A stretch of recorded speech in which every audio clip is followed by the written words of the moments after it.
Ano? Salbas yung minimum mading kampo. Gini mo, ano? Siya sundalo lida. Sa oras mga kuwan lida tao. Idol, good morning. Bababa natin yung ating bangka.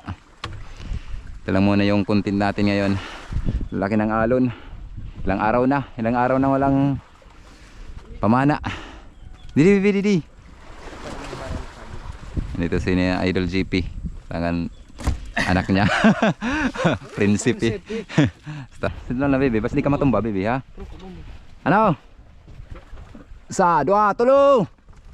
Ala. Go diretso pa naman. Ano? Isa, dua, tulo. Op. Lukas na ditong baral. Isa liwanted baral. Tulak. Tada. Tulit nga kuan. Sige. Diretso, tulak.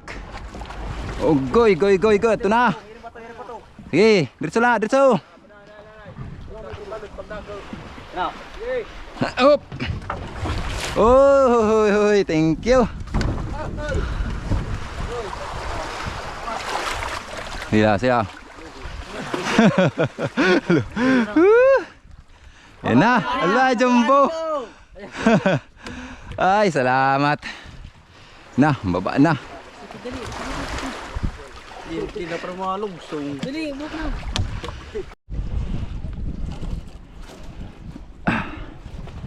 Lalaki ngayon ang alon mga idol. Kahit dito lang sa may daungan namin. Lalaki na. Ano po kaya dun sa may pinamamanaan natin?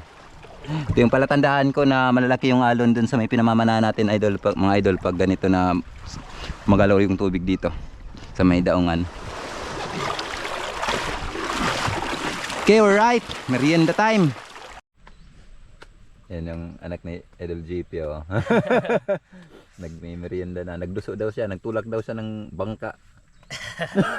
Seryoso? Seryoso nga yan. Seryoso ka to eh. Ano?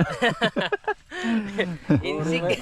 Idol, may bagong camera na ngayon si Idol GP. Pag-video na. Makakapag-video na.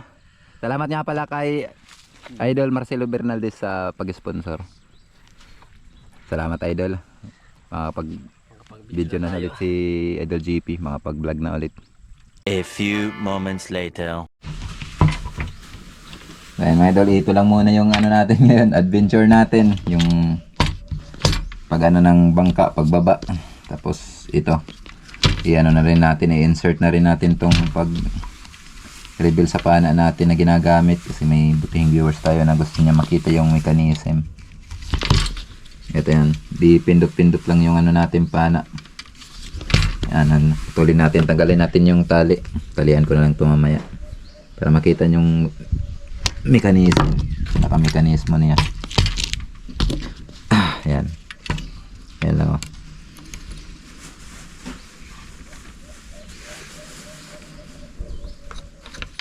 Yan. Bali, ano mo lang dyan. Kumbaga, gagamitan mo ng pait para maibaon mo ito. Yan naman ang stainless na kinakabitan ng ating shop. Kailangan magkaparehas yung butas dito saka yung stainless. Dapat tagos dito mga idol kasi dito tayo nag-a-adjust niyan. Kung halimbawa mahirap kalabitin, pupupukin mo lang dito, pabababayin mo lang ng konti hanggang sa ma-perfect. Kailangan malambot lang na kalabitin para hindi magbago yung pag-target mo. Hindi mapiktuhan.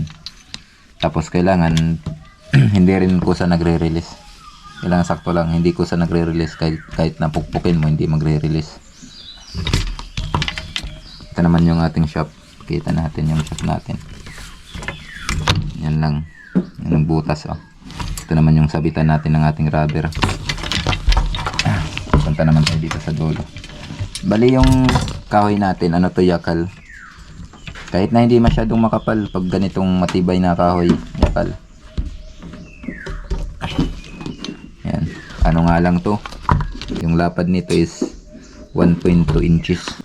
Tapos yung ano naman nito, yung kapal, medyo manipis to kasi ano lang 2 cm, yung 2 cm lang kasi tabla kung tawagin sa amin to. Ganito lang talaga yung ano nya, yung kapal nya. Ito naman yung pang ano natin, pang sabit natin, stainless, single lang, single rubber. Ano to, 17mm, medyo malaki-laki kaya sininggle ko lang, malakas naman. Ayan, dito naman sa dulo, ayan yung dulo, may ano din dyan, no, pinaka lagayan nitong ano natin para hindi magiging magalaw. Ayan, ganyan, sakto lang siya dyan, no. Ayan, ito naman yung dulo ng shop natin, sa Ibia Abanico, yung ating clapper. Kayo na yung bahala mga idol sa haba ng pana, depende na sa inyo yan. Depende kasi sa area. Yung area kasi na pinamamanaan ko, mahilig ako sa mga size na 140 yung shop, 140, 110, 120, ganun. Yung bagong pana na pinapagawa natin, ano yon, 140 yung 140 cm yung shop. Ito naman 130. Ayos na. Maganda ng ganitong klaseng haba ng pana.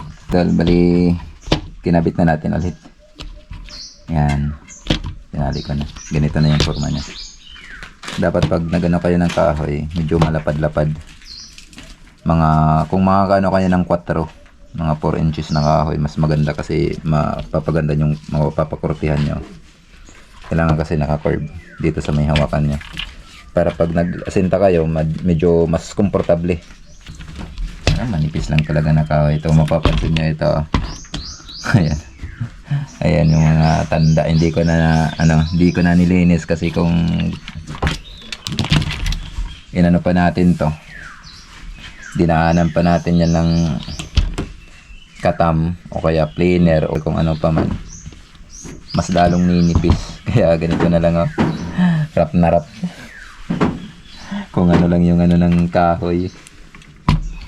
Pero ayos naman, matibay naman. Hindi naman siya na babaluktot kasi nga magandang klaseng kahoy to. Yakal kung tawagin sa amin to. Okay, alright. So ay mga idol, hanggang dito lang muna yung video natin. I-upload natin to. Sana kumalma na yung panahon, kumalma na yung dagat para makapamana naman tayo, makapaghanap buhay na ulit tayo. Thank you po mga idol sa inyong walang sawang pagsuporta. Kita-kits na lang tayo sa sunod na video natin. Sa sunod na video na lang din tayo mag shoutout. Mega love shoutout na lang sa inyong lahat mga idol. Shoutout tayo pag nakapamana tayo mga idol.